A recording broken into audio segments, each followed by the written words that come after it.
Fabrizio Romano says that Manchester United are expect to make 3, if not 4, signings in the final 2 weeks of the window. Wan-Bissaka to West Ham is all but done, with the player reportedly having agreed a compensation package with Manchester United, and the Ligt and Mazraoui deals now moving forward.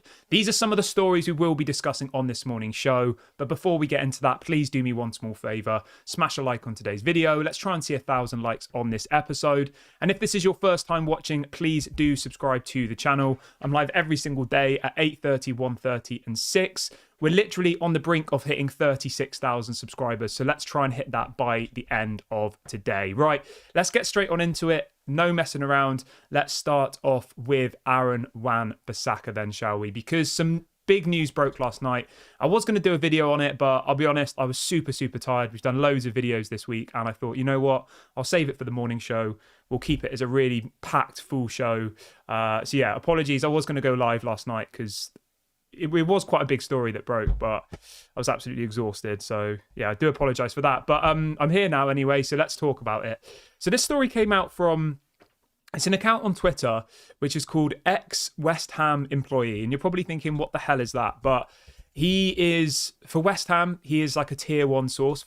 Only for West Ham. He doesn't get news on any other clubs. He's got 160,000 followers on Twitter. And yeah, he's very reliable. And he broke a story last night saying that effectively, let me just get it up for you, that Wan-Bissaka to West Ham is pretty much a done deal now. The only thing that was holding up the deal was the compensation package. So for anybody who's unaware what this means, because Wan-Bissaka was in his final year of his contract, and that final year was the year that Manchester United had the option to extend. So this time last year, Wan-Bissaka was a free agent, right? Manchester United inserted a clause in his contract which said that they could keep him for 1 extra year.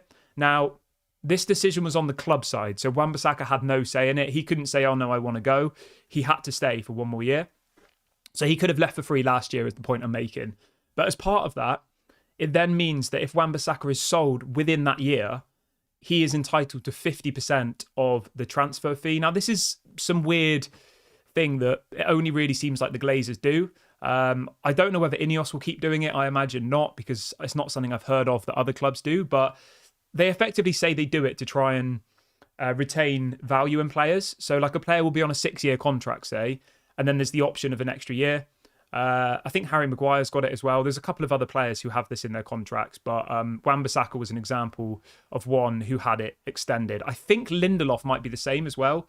So there's a few players that a lot of the fan base want to be sold, but even if we sell them, we'd have to give them 50% of the transfer fee, which is obviously not very good. But he is reporting that Aaron Wan-Bissaka's compensation package with Manchester United is now very close to being agreed for him to join West Ham. He says this is what's holding up the deal, and the deal looks like it will now go through. So that's really positive.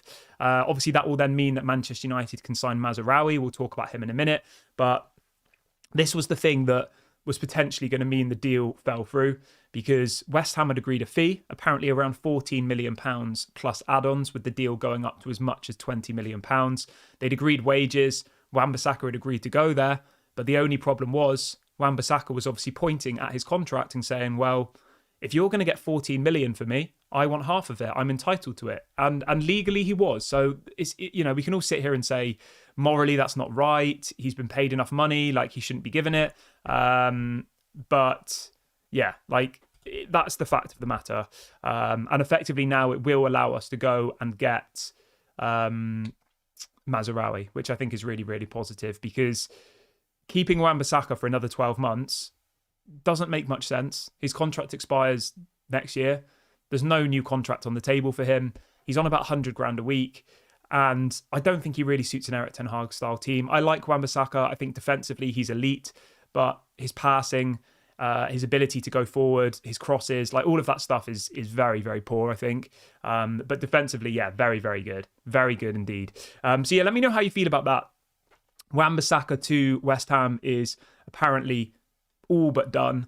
And apparently as well, the word on the street this morning is that, he's not involved in the squad today for the Community Shield, and people were saying that he was ill.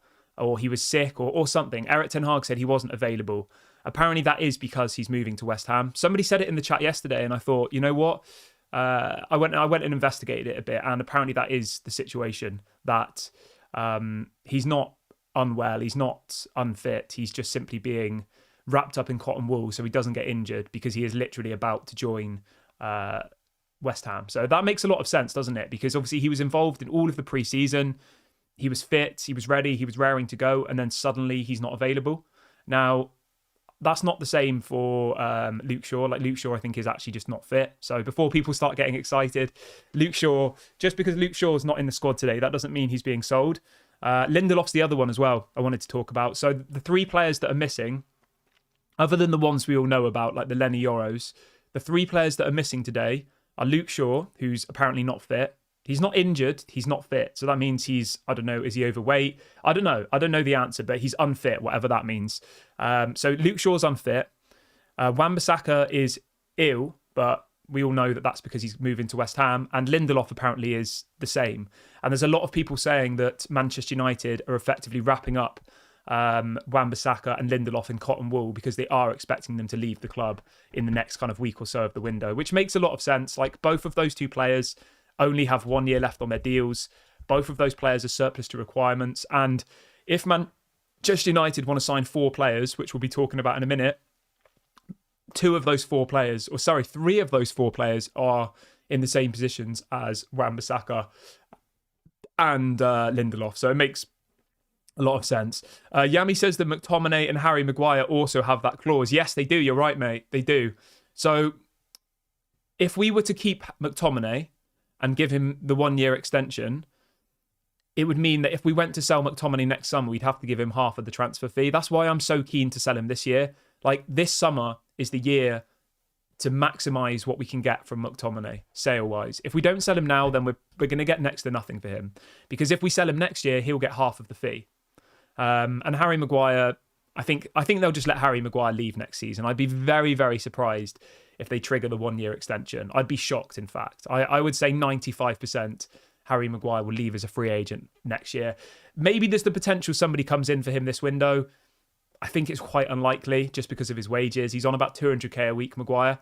And when you compare that to other top defenders in the Premier League, right? Say you compare that with Man City, champions Man City, who won the treble last year, and you look at the defenders in that Man City team as an example, because it's good to compare. So, for example, let's have a look. Ruben Dias is on 180k a week. Nathan Ake is on 160k a week. You've got John Stones, who is on 200k a week. You've got Gvardiol, who's on 200k a week. So do you get where I'm going here? Harry Maguire is paid more than most of the Man City centre-backs, and he is like a 4th or 5th choice centre-back when we have all of our available options. So yeah, he's on crazy wages, and the likelihood of us being able to get any money for him now is very, very slim.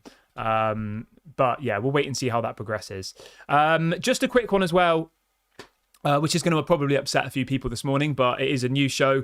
It looks like Jean-Claire Todibo has signed for West Ham. That looks like it's a done deal. He's passed his medical, and I think that deal has now been announced. So Jean-Claire Todibo is a West Ham player. He joins them on loan, which is quite strange. He's joined on a 1 year loan, and he apparently will sign permanently next summer for 40 million euros. I mean, they've got an amazing deal there. West Ham, absolutely amazing. Ant says that Juventus have inquired about Maguire. Yeah, I did see that. So apparently Juventus were trying to sign Jean-Claire Todibo, right? And obviously Jean-Claire Todibo is now going to West Ham. So Juventus are apparently looking for a new centre-back. I mean, if they go for Harry Maguire, then that would be amazing. But I actually think that Harry Maguire in Italian football would do really, really well. I do. So yeah, if we could get Harry Maguire out of the club this summer, I would definitely sell him. I like Maguire. I think he works hard. He's got the right attitude. I just don't think he is a modern day centre-back. And that's not even being disrespectful towards him. Harry Maguire isn't a modern day centre-back. If he was playing in the 90s, he'd probably be one of the best centre-backs in the world. Genuinely, you know? But football has changed. Like, he's not good under pressure. He's not that good on the ball. He's not very quick. Like, everything you need in a modern day centre-back is the opposite of what Harry Maguire is. if you're playing in a back five or you're a team like Burnley, actually, no, Burnley played well under Vincent Kompany. That's unfair.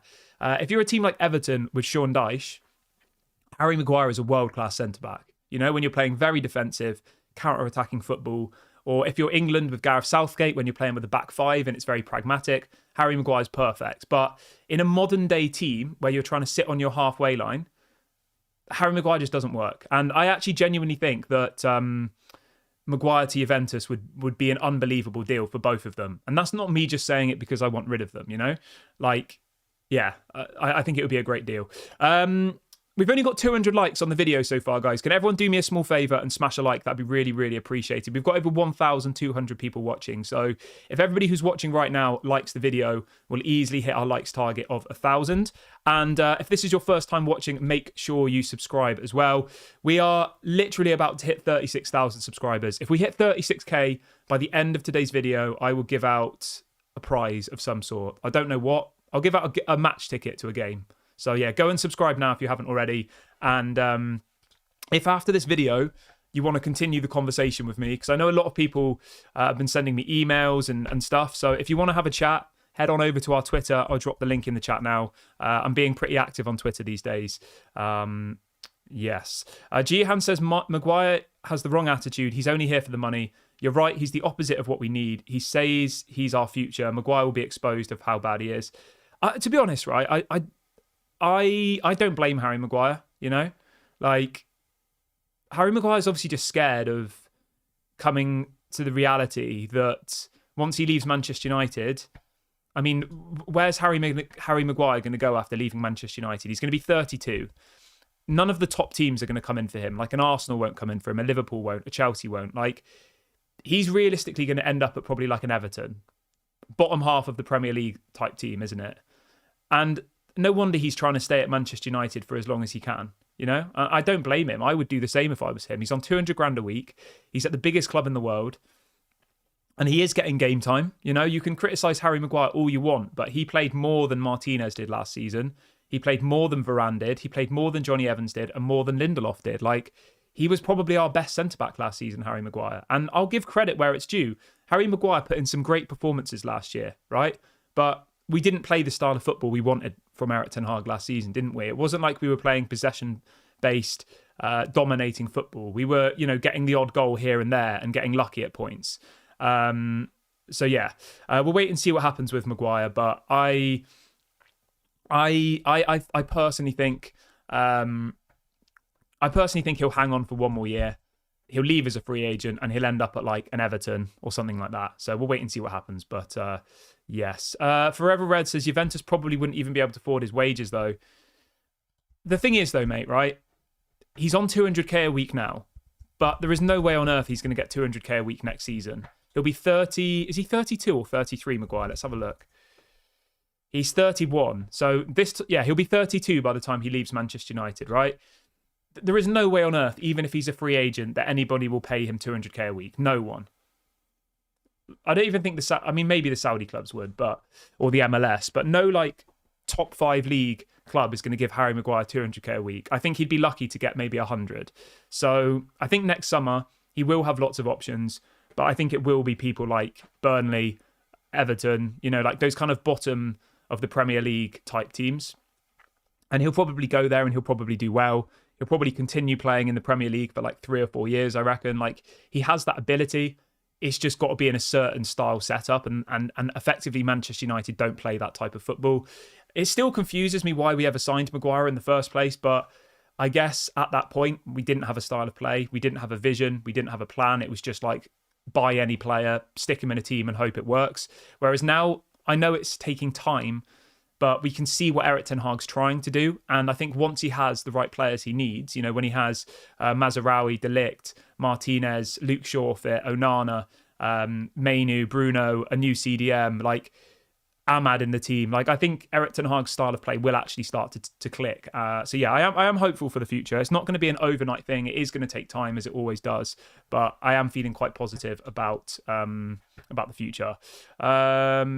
Ben says, Kieran, did you wish good luck to De Gea for joining Fiorentina? Yeah, I did on the show last night, I think it was. I did a little section of the show about De Gea. I love De Gea. I was devastated when he left. So, Jin says Harry Maguire is perfect for a low block. Any club who plays this style of football will do okay with him. Yeah, of course. That's exactly what I said. Exactly what he said. James said we sold Smalling for 15 million and then bought Maguire for 80 million the same window. Yeah. Another example of terrible business. Okay, let's move on from Maguire, though. I wasn't even really planning on talking about him, but this sometimes happens on the show. Let's move on over to Matthias de Ligt then, shall we? Because, again, Fabrizio Romano has been talking about de Ligt and Mazraoui to Manchester United.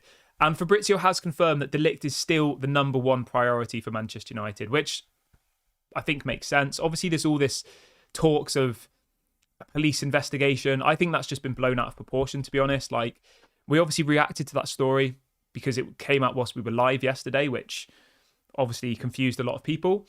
But nothing really has come out since then about it. And I don't think Manchester United would be stupid enough to be pursuing a deal for a player who potentially has a police investigation against them. So I think we can kind of, put that one to bed. But in relation to Matthias de Ligt, he is still the number one priority. Obviously, we've been told we need to sell players first. I still have this feeling that it's just a negotiation tactic, because if you actually look at the finances for this summer, right, our net spend is only like 50 million euros. Last summer, we spent nearly 200 million euros. And if you look at how those deals have been broken down, Xerxes we're paying over 3 years. So we've only paid like £12 million for Xerxes this summer.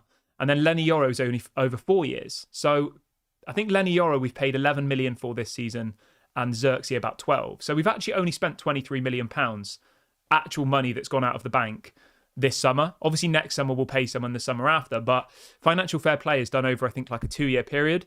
So I just honestly think that Ineos are trying to get the players for the money they want, which I agree with, don't overpay. And they're purposely prolonging the window, which is risky, don't get me wrong. If we lose against Fulham on the first game of the season and it comes out that they were waiting because they wanted to negotiate with teams, that's not going to look good on them, is it? Because whereas if we beat Fulham and then in 2 weeks' time we sign de Ligt for 30 million, we sign Ugarte for 40 million, everyone will be saying they're geniuses. So it's very, very risky, very risky. I still think we have enough, even with what we've got now, to beat Fulham next week, personally. And then obviously because it's only the very beginning of the season, I think our next Premier League game isn't for another week, is it? So even if we don't have all of these players in by the Fulham game, yeah, our next game then isn't for another 8 days.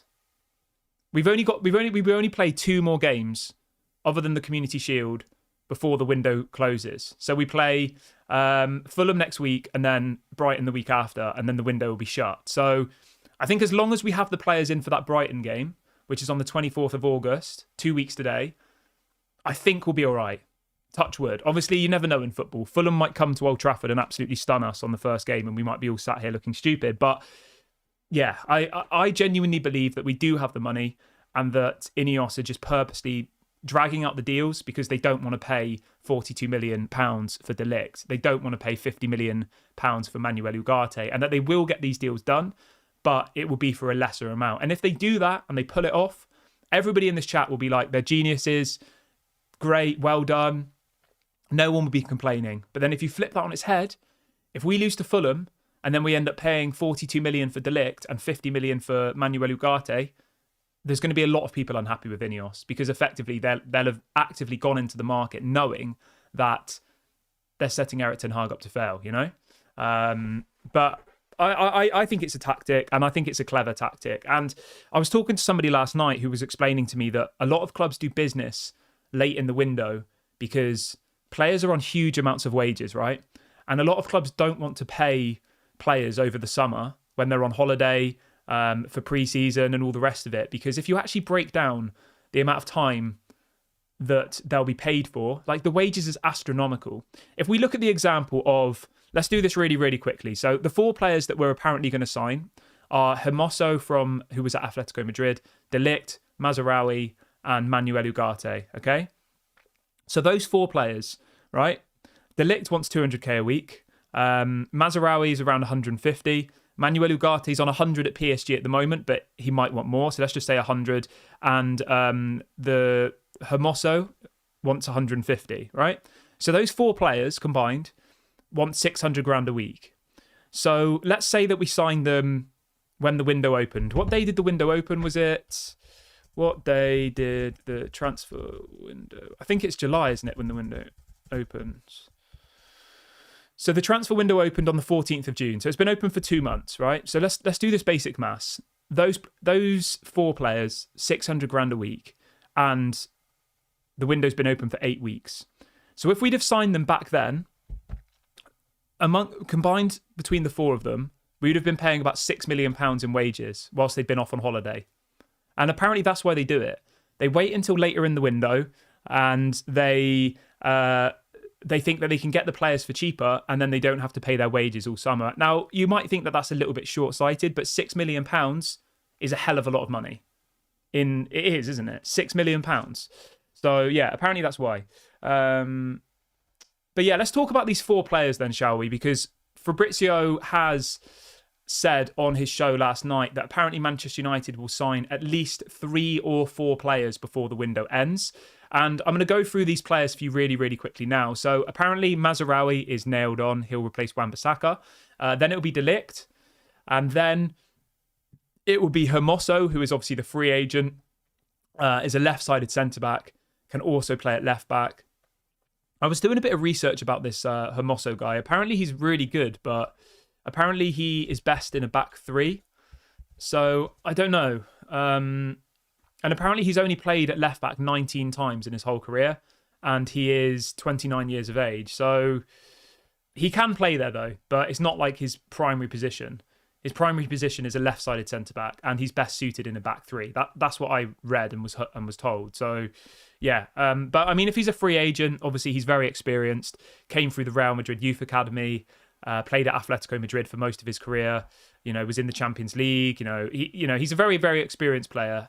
Played, I think, 42 times for Atletico Madrid last season. His contract expired. He wanted to stay at Atletico Madrid, but they couldn't agree on wages. They were offering him about 100k a week, and he was already on 150. So they wanted to lower his wages. He said no, and then effectively the rest is history. And now he's available for free. So he's the He's the number 1 option for a free agent. So that's one of the players. Obviously, then Mazraoui, we all know about. He's going to replace Wan-Bissaka. Ligt is the 3rd player. And then the 4th is going to be a CDM. And Fabrizio said that apparently Manuel Ugarte is still the number 1 target. Manchester United still do believe that they can get a deal done. But if they don't, then they will just go for Sander Berge because he is available. He wants to come to the club. They've already spoke to his agents. They've already spoke to Burnley. They have Sander Berge there as the backup option if Manuel Ugarte to Manchester United can't happen. So there's lots of stuff to process there. I personally think if we're going to do this in some sort of order, which is how I like to look at things, I think Wan-Bissaka to West Ham will be the next kind of announcement. Probably tomorrow, I reckon. I doubt they'll do it today because obviously we've got a game, but you never know. Or maybe it'll be after the game. And then I think Mazraoui to Manchester United will be confirmed. Then De Ligt. Then I think we'll go for this Hermoso guy because obviously we've got an injury crisis at centre-back again. So we'll bring him in as kind of like a backup 4th, 5th choice option, which I think is decent. And then I think we'll go for Manuel Ugarte or Sander Berge. In relation to outgoings, obviously we've spoke about... what's he called? Wan-Bissaka. He'll leave. McTominay to Fulham has gone very, very quiet at the moment. That doesn't mean the deal's off. It just means that it's a quiet period.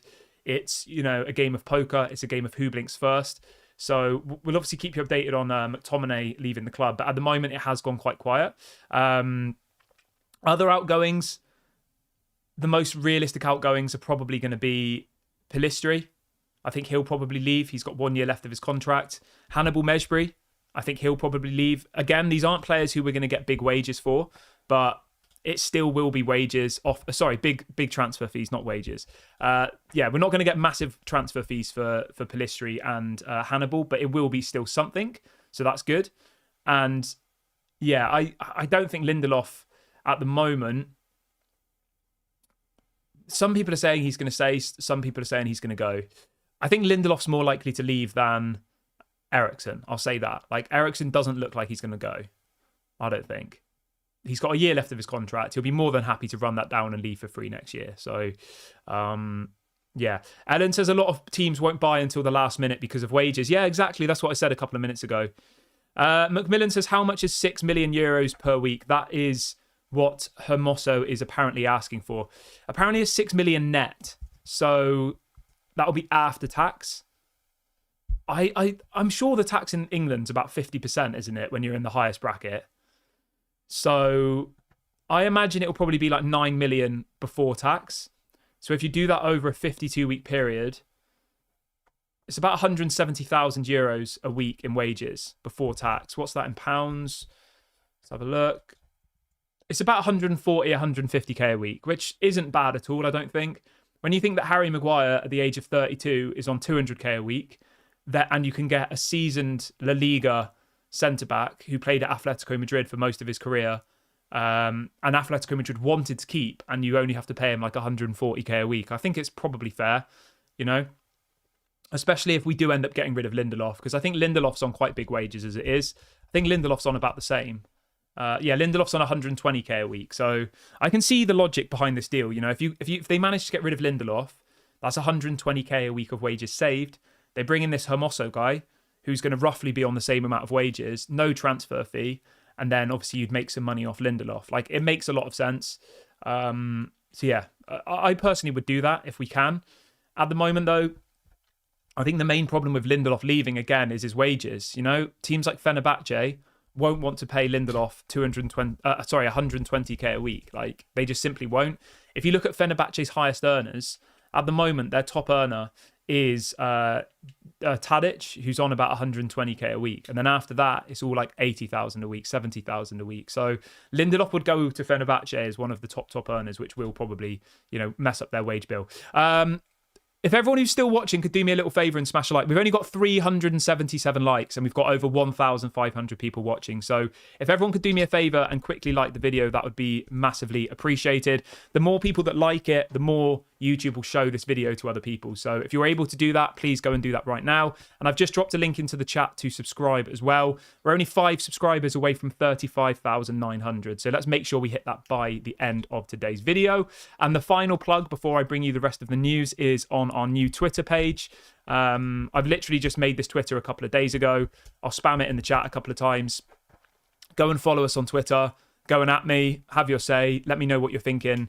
I'm quite enjoying Twitter at the moment. So if you want to have a bit more conversation with me after the show finishes, if you want to get more of my own personal opinions on things, go and follow on Twitter. It's just Daily Red Devil. You can go and get involved there.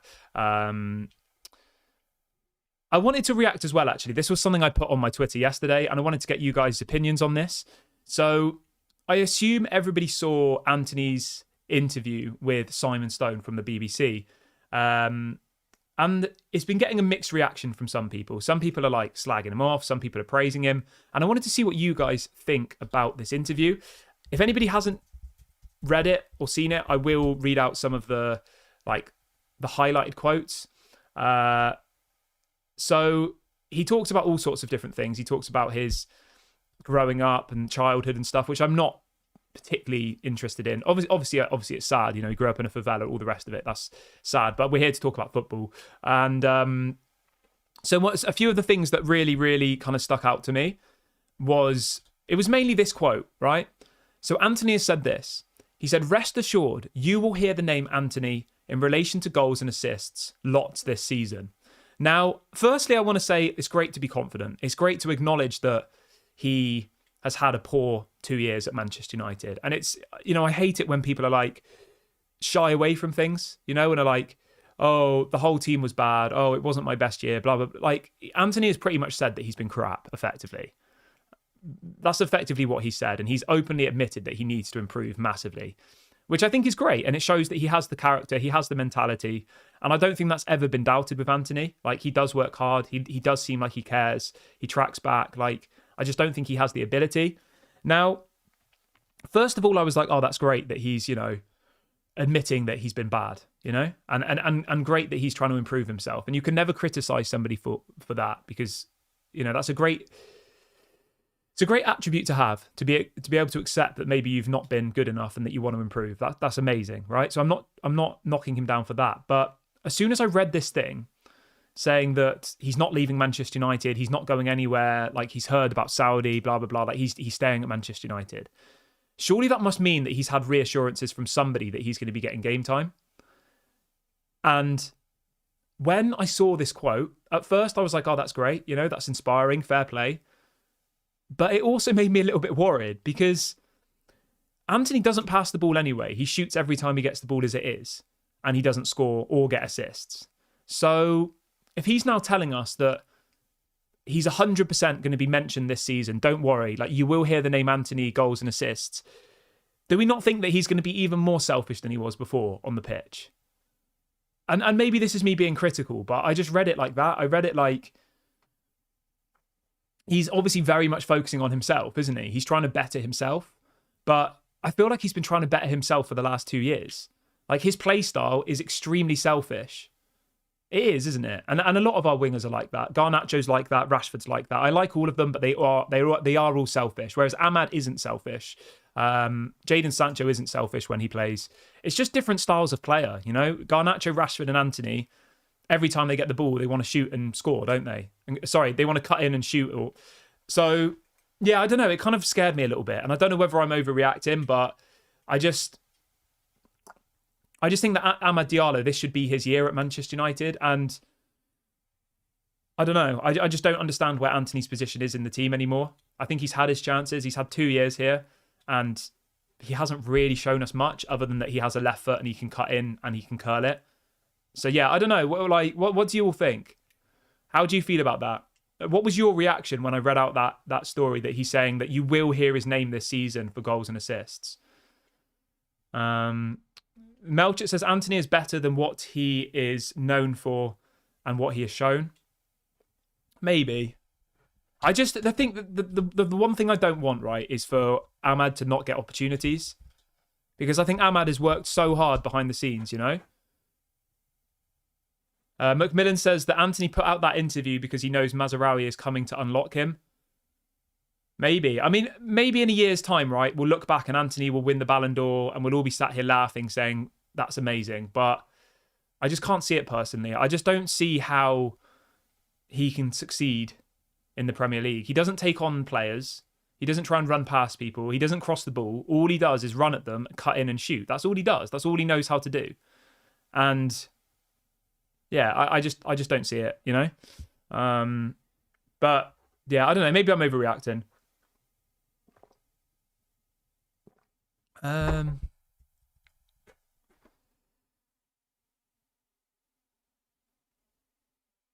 The person who's spamming the video is too long. Well, if the video is too long, then turn it off and go and do something else. Goodbye. I'm just going to put you on a timeout. The whole point of these morning videos is to have conversation, to have back and forth. That's the format of the show. If you don't like the longer shows, at lunchtime we do a 10-minute video where I don't involve the audience. I don't have any interaction. I just fire the news at you and then go. Like, so if that's what you prefer, that's completely fine. But just repeatedly spamming the video is too long, then you obviously don't know what the format of these shows is, you know? But that's fine. Okay, let's move on from all of that, though. So we've gone through the 4 players that Manchester United are apparently going to try and sign in the final weeks of the window. So Mazraoui, Ligt, Manuel Ugarte or Sanderberg, and I keep forgetting how to say his name. Is it Hermoso. So that's that. Those are those players. There's a little bit more news on Jadon Sancho. Apparently PSG is still interested in signing him. I mean, that could be a deal that happens later on in the window. Like, what deals have PSG done so far? Let's have a little look. They were trying to get that Desiree Doué guy, but I think he's agreed to join Bayern. Let's have a look at what deals PSG have done together quickly. So yeah, PSG have only signed João Neves, Willian Pacho, and I might be wrong actually, Safanov. They haven't signed any attacking players, have they? Obviously, João Neves, maybe. Yeah, they haven't. No, they haven't signed any attacking players yet. I mean, Jadon Sancho would be perfect at PSG, I think. Obviously, they need to fill the void now that Mbappe's gone. I think he'd be absolutely perfect there. The thing with Sancho is, unless we're going to get, 45, 50 million pounds, I just don't think it's a good deal to do. Like, imagine if Jadon Sancho lights up the Premier League this season, which I think he has the potential to do. Like, he is a quality player. Jadon Sancho, it's all about just getting him in the right headspace, in the right mentality. If you unlock Jadon Sancho, he's dangerous, definitely. It's just making him happy. And it's whether he's happy at Manchester United. It's whether him and Erik ten Hag are really friends or whether that was just a publicity stunt. And only they will know. You know, if Jadon Sancho's going home after work, after training every day and saying, I don't like Manchester United, then do you know what I mean? We just don't know, do we? I think he seems happy, but obviously I only see him play football for a little bit of time. So, yeah. But what else have we got in the chat?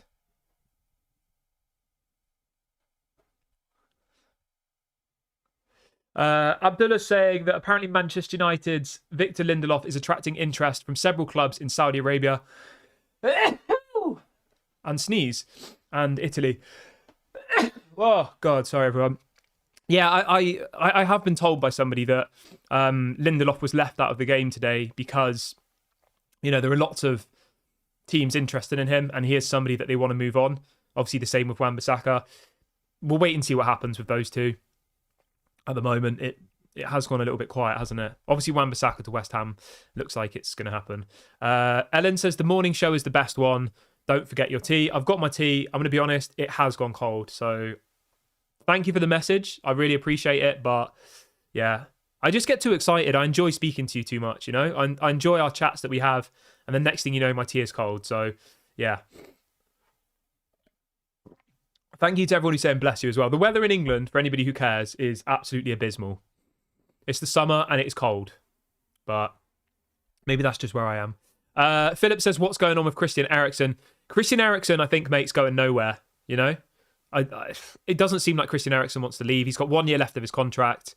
He is on massive wages. Ajax apparently interested in him. A couple of other clubs as well. Anderlecht, I think it was. Anderlecht and Ajax both supposedly interested in Eriksen. But yeah, from what I've seen and what I've heard, Christian Eriksen is happy to stay at Manchester United for another season and then leave next year for free. Which, I'll be honest, I don't think is the end of the world. Like, I would definitely sell Christian Eriksen, but we can only sell players when there's somebody there to buy them. And I think his 150 grand a week wages is going to put off a lot of potential buyers. And I think we can all agree on that, can't we?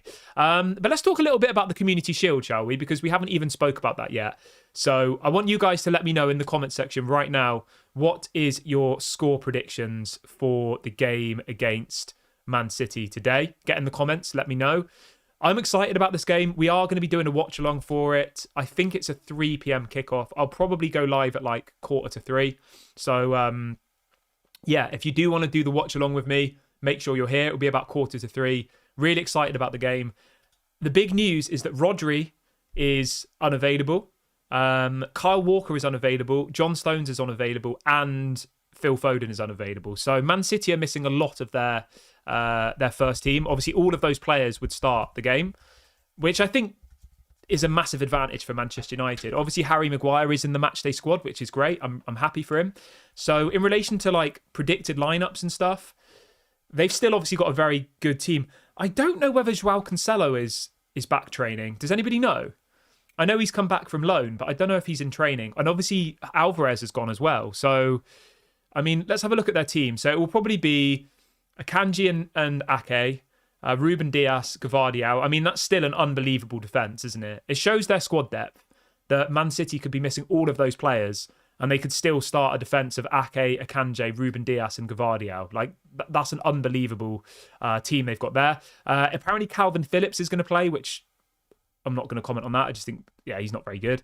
De Bruyne is available. That Savinho guy's available. Grealish is available. They've still got an unbelievable team. So even though they're missing 4 first-team players, they've still got an absolutely unbelievable squad. So, yeah, it's going to be a difficult game. I want to win this match today. I don't care whether it's a friendly. Yeah, I really, really want Manchester United to win the game. I think it's so important. I think even if you look at it from a transfer negotiation perspective, if we lose badly today, there's no way you're going to get discounts on players because people will say Manchester United are in a crisis. You know, there'll be people calling for the manager to be sacked. You can already see the headlines being written. So I actually think today's game has more importance than any of us actually can fathom. the end result of winning the what's it called? A plate. It's a plate, isn't it? The shield. That's what it's called. Like the actual winning of the shield is kind of irrelevant, but for me, it's the winning of the game, if that makes sense. And that maybe sounds a little bit confusing, but it's not like we're going to go out and parade this community shield around. But the actual winning of the thing of beating Man City in a game of football a week before the season starts has massive impact, I think, on our ability in the transfer market, our ability to negotiate, the mentality, the external pressure on the manager, etc. You know, if we lose badly today and then we play Fulham at home, there will genuinely be people out there that say if we lose to Fulham, he should be sacked. I'm not going to be that person. I'm going to stick with Erik ten Hag all season, no matter what happens. But there will be people out there, 100%. There'll probably be people out there who say they don't care about the Community Shield, and then if we lose today, they'll say that he should be sacked, you know? And that's just what it's like in the fan base. It's such a reactionary sport, football, which is fine. Like, obviously, you're entitled to your opinions. That's no problem at all. I'm just saying, for all of those reasons combined, I think it's a really, really important game for Manchester United. And I think we have a chance. Ant says I've put £1,000 on Manchester United to win. Wow. Really? Well, you've bet £1,000 on Manchester United to win. I mean, I hope for you win, mate. I hope. 8-1 with Paddy Power. So what, you'd get £9,000 back. And by the way, I don't encourage betting at all. Obviously, it's up to you what you do with your money. Like, I'm not going to promote betting on this channel, but obviously, yeah, that's crazy. Fair play. I hope it comes in for you. I do. I hope you win your bet, mate, because that's a massive amount of money if you win that. So at 5 o'clock, we'll either have a very happy Ant in the match reaction or a very angry Ant. So I'll look out for that. Crazy. Fair play. I think knowing that they've got 4 players missing, you've got a good chance. What have we got? All right, let's see if any news has broken since we've gone live. Because what I do like about these morning shows is there always seems to be stories that come out like whilst we're live, which yeah, excites me. So let's have a little look what we've got quickly. Anybody who hasn't liked the video yet, please go and do that quickly, and make sure you subscribe as well and follow on Twitter if you haven't done all of those things. Thank you very much. And let me just check what I have left for the show. I think we've kind of come to the natural end, you know.